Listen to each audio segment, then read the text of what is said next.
This video explores short-circuit currents, covering their underlying principles, essential calculations, and the systems used for electrical protection.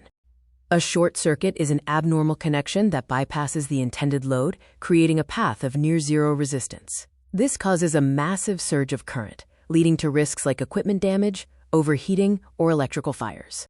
The consequences of short-circuit currents are severe, ranging from destroyed electrical systems and melted wiring to dangerous fires and explosions. Short circuits are categorized by type. Phase-to-earth faults are the most common at 80%, followed by phase-to-phase faults at 15%, while three-phase faults are rare but produce the highest currents.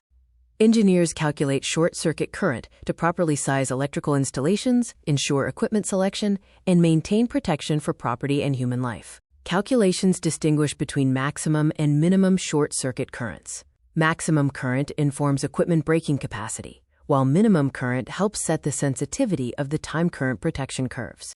Several methods are used for these calculations, including the impedance method for low-voltage networks, the IEC 60909 standard for high-voltage systems, the composition method, and the conventional method for quick estimates.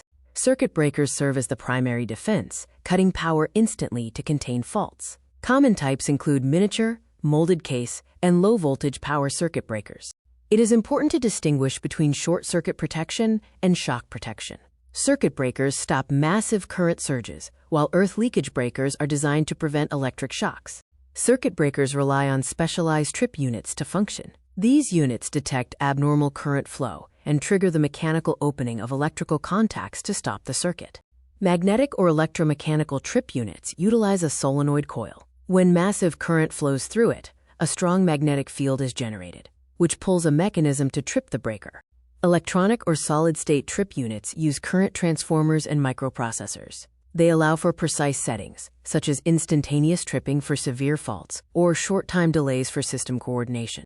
Selective coordination is the practice of arranging breakers in layers. This ensures that only the breaker nearest the fault trips, allowing the rest of the building to remain powered. Advanced protection techniques include cascading, where an upstream breaker assists downstream units, and current-limiting breakers, which use arc chutes to dissipate energy before it spreads. In summary, maintaining a safe electrical ecosystem requires a three-part approach: understanding the threat, accurately calculating current levels, and deploying well-coordinated circuit breakers.